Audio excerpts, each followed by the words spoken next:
Hello everyone. I hope you all are doing extremely well and studying for your boards preparation. Your boards are coming very soon. CBSE has released its date sheet for your exam. So good luck for your exams as well. In our previous lecture, we have discussed some of the most important questions of government budget, and in this video, we are going to discuss some of the most important questions of balance of payment. I have seen students को बहुत doubts रहते हैं government budget chapter में, balance of payment में, and आगे हम पढ़ने वाले हैं फॉरेन एक्सचेंज. तो इन सारे चैप्टर्स को स्टूडेंट बहुत ज़्यादा मगअप हो जाते हैं, कंफ्यूज हो जाते हैं, समझ नहीं पाते हैं कि तीनों चैप्टर्स के, क्योंकि क्वेश्चंस जो हैं वो इंटरडिपेंडेंट होते हैं. I will solve all the problems here. I hope आपको समझ में आए. अगर कहीं भी कोई डाउट रहता है आप मुझे नीचे कमेंट कर सकते हैं. I will try to solve your doubts. तो चलिए शुरू करते हैं आज के वीडियो को, जिसके अंदर हम पढ़ने वाले हैं frequently asked questions of balance of payment. क्योंकि I know all the students can not afford guess papers, sample papers that are coming in the market nowadays. If you will watch this lecture, तो आपके जितने भी gas papers market में मिलते हैं या जितने भी सैम्पल पेपर्स मार्केट में मिलते हैं, उन सैम्पल पेपर्स के एक एक क्वेश्चन को चुन के, जितने भी previous year sample paper CBSE ने रिलीज किए हैं, उनमें से सारे क्वेश्चंस मैं चैप्टर वाइज लेकर आ रही हूँ आपके लिए. प्रीवियस वीडियो जिसने नहीं देखी है जाकर देखे, link is in the description box, और आई बटन पे भी मैं लिंक दे दूंगी आपके लिए. और इस लेक्चर में बैलेंस ऑफ पेमेंट डिस्कस करेंगे, और आगे आने वाली वीडियोस में हम डिस्कस करेंगे मैक्रो इकोनॉमिक्स के रिमेनिंग चैप्टर्स के important questions as well as Indian economics के questions. So thank you so much guys for coming into my channel. Let's get started with the video. Let's get started. Yes guys, so discuss करते हैं balance of payment के most important question. So the first thing that you should know about balance of payment is what do you mean by balance of payment. Obviously किसी भी chapter का meaning आपको सबसे पहले पता होना चाहिए. And the most important question that is asked in it is the components of balance of payment, because there are two components of balance of payment. So firstly आपको पता होना चाहिए मीनिंग, उसके बाद मोस्ट इंपॉर्टेंट हैं उसके components. There are two components, one is current account and the other one is the capital account. So current account के अंदर हमारे आते हैं visible item, invisible item and transfer payments, या फिर यूनिलेटरल पेमेंट्स भी उनको बोलते हैं, यूनिलेटरल आइटम्स उनको बोलते हैं, that is one sided payment. तो ये तीन चीज़ें हैं जो ज़रूर पूछी जाती हैं करंट अकाउंट के बारे में. उसके बाद है कैपिटल अकाउंट के बारे में. तो कैपिटल अकाउंट के अंदर आती हैं बोरोइंग्स, रिकवरी ऑफ लोन. तो कैपिटल अकाउंट के बारे में भी आपको पता होना चाहिए that what do you mean by capital account. Other thing is official reserve.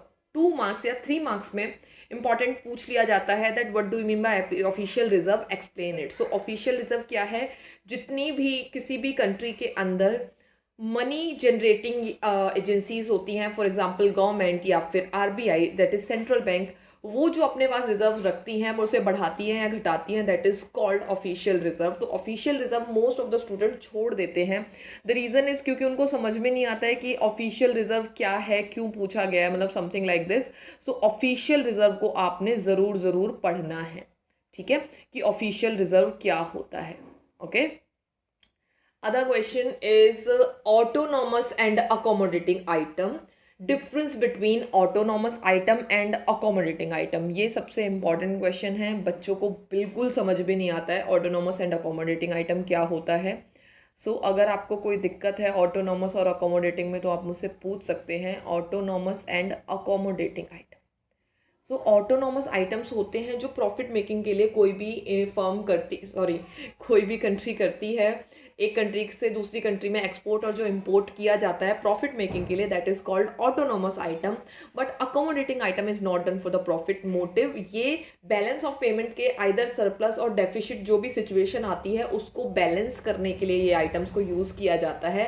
And accommodating item में सिर्फ यूज़ किए जाते हैं capital items, not the current items. And autonomous के अंदर दोनों के दोनों आइटम्स को यूज़ किया जाता है. अब मैं बहुत ही ब्रीफ में इन सब चीज़ों को आपको पढ़ा रही हूँ बिकॉज मुझे मेरा असम्पशन है कि आप लोगों ने अपना सिलेबस कंप्लीट कर लिया है. But if anybody of you is having any doubt, आप पूछ सकते हैं. चलिए, ये कुछ और क्वेश्चंस थे जो सैम्पल पेपर में लास्ट ईयर या उससे पहले कभी पूछे गए हैं, और नॉर्मली किसी भी बुक के पीछे क्वेश्चंस नहीं हैं. ये थोड़े से और आप पीछे जाएंगे, जैसे ये संदीप गर्ग से मैंने ये फ़ोटो लिया है, संदीप गर्ग सर की बुक से.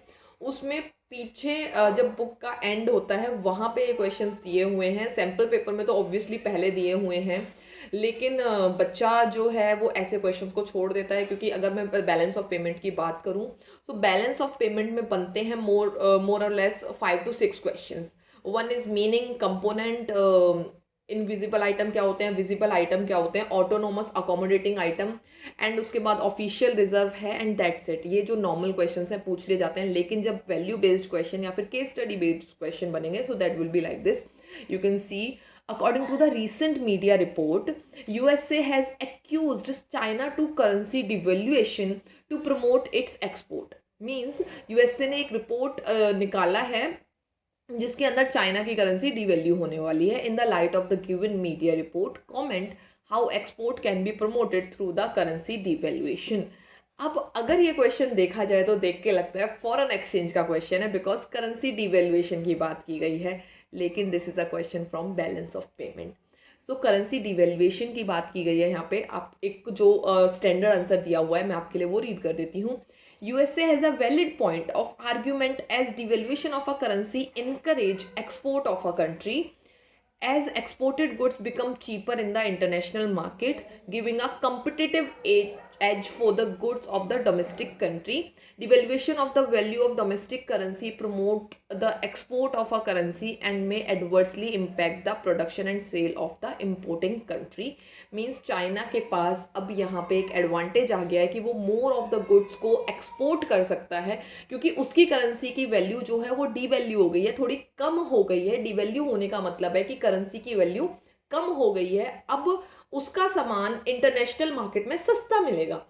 चाइना का सामान मान लेते हैं सस्ता मिल रहा है अगर इंटरनेशनल मार्केट में, so people will start buying more of the Chinese product less than the domestic market में जो उनको सामान मिल रहा है। लेट्स से दिस फोन, मेरे हाथ में एक फ़ोन है, ये फ़ोन मुझे अपनी डोमेस्टिक मार्केट में 10,000 रुपीज़ का मिलता है, लेकिन अगर मैं इसे चाइना से इंपोर्ट करती हूँ, मीन्स चाइना अगर अपना एक्सपोर्ट करता है तो मुझे 8,000 का मिलेगा। So obviously I will start buying from China, मैं इंडिया में उसे बाय नहीं करूँगी। So this is the question that is asked here.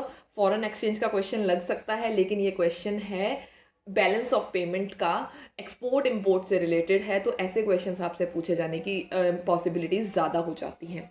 Next question, I will give 5 star to this question. Very important question.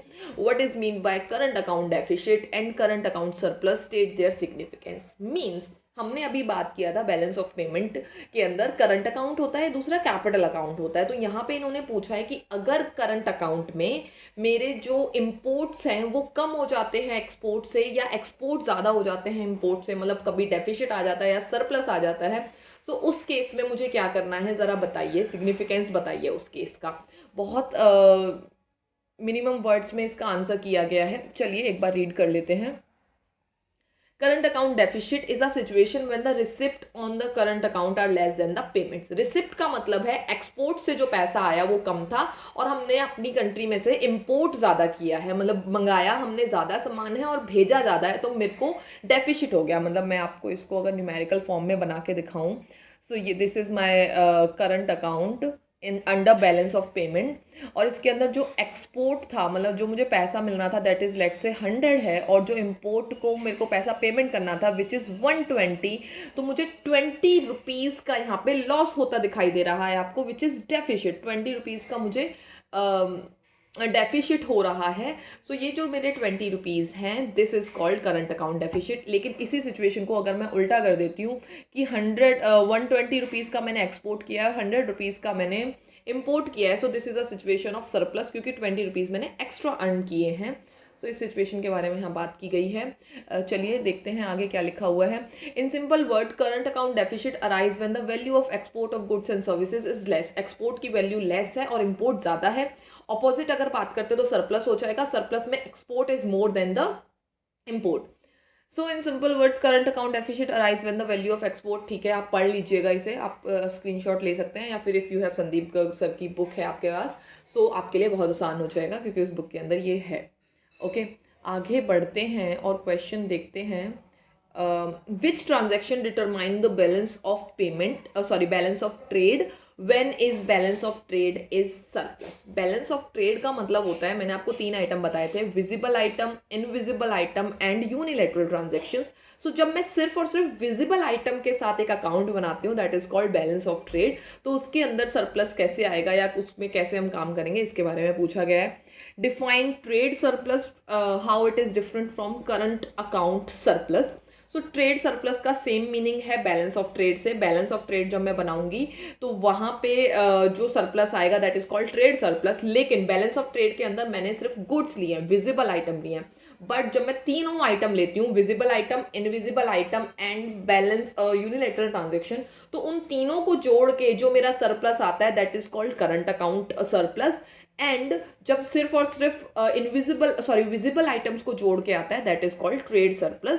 सो इसके लिए you can go to my Telegram group, उसके अंदर मैं नोट शेयर करती हूँ, तो बैलेंस ऑफ पेमेंट के आपको नोट्स वहाँ मिल सकते हैं। And if so many student will say कि मैं बैलेंस ऑफ पेमेंट की अलग से चैप्टर की समझाने की वीडियो बना दो, तो I will make that video as well, so no problem in that. So the last question which is given here is, a country with trade deficit cannot have current account surplus in its balance of payment. Do you agree with the given statement? Discuss with valid reason. So no trade deficit occur when value of goods or visible imported is more than the exported goods. आप formula देख सकते हैं, trade deficit is equals to value of import is less than value of export. Trade surplus in this situation will arise when the deficit of trade account is less than surplus on the account of visible item. I think that this explanation is not good because इन्होंने एक ही बात को 3 लाइनों में explain किया है। I will show you the pro forma of balance of payment, तो थोड़ा ध्यान से समझिए इसको।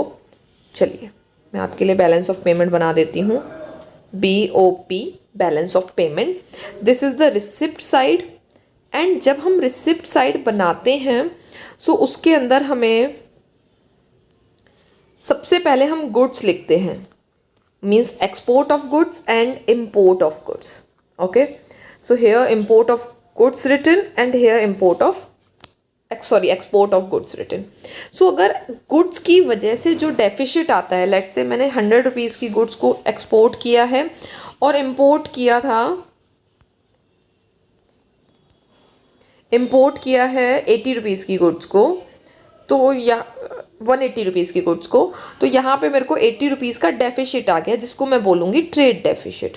ठीक है, सबसे पहले सिर्फ गुड्स की बात करें। There are 3 item, goods, visible item which is invisible item इसके बाद आते हैं और यूनिलैटरल ट्रांसफर आते हैं। तो ये जो डेफिसिट आया है 80 रुपीज़ का, ये आया है जिसको हम बोल रहे हैं ट्रेड डेफिसिट।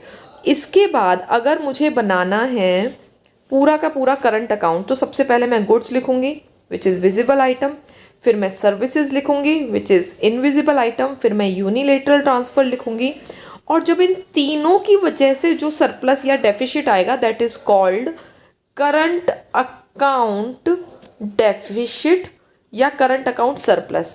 तो क्वेश्चन ने जो आपसे पूछा है वो पूछा है कि भाई ये जो गुड्स वाले सरप्लस, गुड्स वाला जो डेफिसिट है इसकी वजह से करंट अकाउंट में भी डेफिसिट आएगा। So the answer is no, जी नहीं। गुड्स में कुछ भी होता रहे, गुड्स के डेफिसिट की वजह से हमारा जो है पूरा करंट अकाउंट के डेफिसिट पे कोई फ़र्क नहीं पड़ने वाला है, बिकॉज ये तो यहीं पे बैलेंस आउट हो जाता है। ठीक है, आई होप आपको क्लियर हो गया होगा। सो ये क्वेश्चन जो है I will give 5 star to this question because this is very important.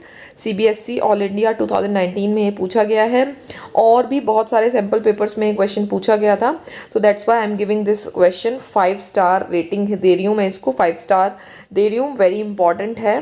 सो आपको ये क्वेश्चन ज़रूर पढ़ना है। तो answer is no, that trade deficit की वजह से करंट अकाउंट में सरप्लस या डेफिसिट आएगा, ज़रूरी नहीं है। Okay, so that's it for today's lecture guys. I hope आपको समझ में आया होगा ये सब कुछ बैलेंस ऑफ पेमेंट का जो हमने पढ़ा है। Still you have if any query, आप मुझे कमेंट में पूछ सकते हैं नीचे। Thank you so much.